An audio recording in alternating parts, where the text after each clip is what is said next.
جو قرآن مجید میں اللہ نے بیان فرمایا۔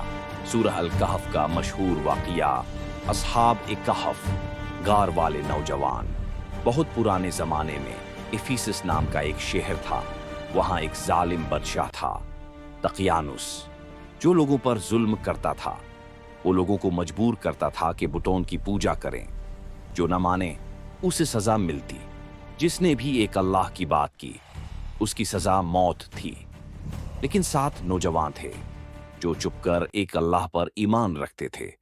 یملکھا نے کہا، ہمارا رب وہی ہے جس نے آسماں اور زمین بنائی، ہم بت نہیں پوجیں گے۔ مگر ایک دن شیر کے سپاہیوں نے انہیں دھند لیا۔ اب ان کی جان خطرے میں تھی۔ دقیانوس غصے میں آگ ببولا ہو گیا۔ انہیں پکڑو، مار ڈالو۔ 7 نوجوانوں نے فیصلہ کیا، ہمیں اپنے ایمان کی خاطر بھاگنا ہوگا۔ اندھیری رات میں وہ شہر سے بھاگے۔ سپاہی پیچھا کر رہے تھے۔ وہ پہاڑوں پر چڑھ گئے۔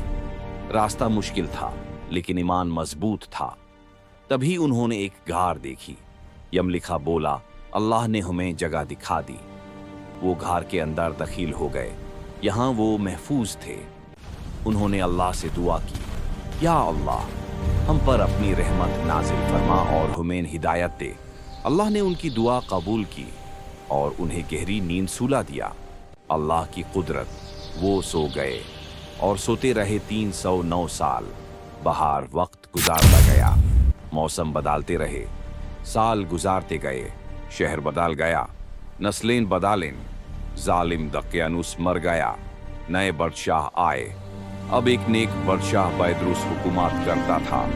سب لوگ اللہ پر ایمان لے آئے تھے۔ لیکن غار میں وہ 7 نوجوان ایسے ہی سوئے ہوئے تھے جیسے کل ہی سوئے ہوں۔ پھر اللہ نے انہیں جگانے کا حکم دیا۔ 309 سال بعد وہ اٹھے، انگڑی لی جیسے صرف ایک رات سوئے ہوں۔ یملکھا نے پوچھا، ہم کتنی دیر سوئے؟ ایک بولا، 1 دن یا اس سے کم۔ یملکھا نے کہا، اللہ بہتر جانتا ہے، ابھی ہمیں کھانا ڈھونڈنا چاہیے۔ انہوں نے بطنوش کو سکہ دیا، جاؤ شہر سے کھانا لے آؤ، لیکن ہوشیار رہنا اور چپ کر جانا۔ دقیانوس کے سپاہیوں سے بچنا، ورنہ ہمارا پتہ چل جائے گا۔ بطنوش شہر کی طرف گیا، لیکن راستے میں ہی حیران رہ گیا۔ یہ شہر بدلا ہوا کیوں ہے؟ شہر بالکل بدل چکا تھا۔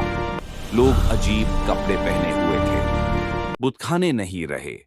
جب اس نے پرانا سکہ دکھایا، دکاندار حیران، یہ تو 300 سال پرانا سکہ ہے۔ لوگ جمع ہو گئے، سب حیران، یہ شخص کہاں سے آیا؟ یہ سکہ تو زمانے پرانا ہے۔ لوگ اسے بادشاہ بائدروس کے پاس لے گئے۔ اب ہمیں سچ پتا چلے گا۔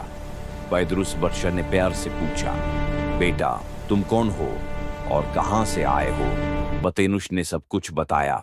7 نوجوان، دقیانوس کا ظلم، غار میں پناہ۔ بائدروس نے کہا، سبحان اللہ، تم 309 سال سے سو رہے تھے۔ اللہ کا معجزہ۔ بادشاہ اور پوری قوم غار کی طرف چل پڑی۔ سب اللہ کے معجزے کو دیکھنا چاہتے تھے۔ جب وہ غار پہنچے، سب خاموش ہو گئے۔ اللہ کی قدرت کے سامنے بطنوش اپنے ساتھیوں سے ملا۔ یملکھا نے کہا، کیا ہوا؟ اتنے لوگ کیوں آئے؟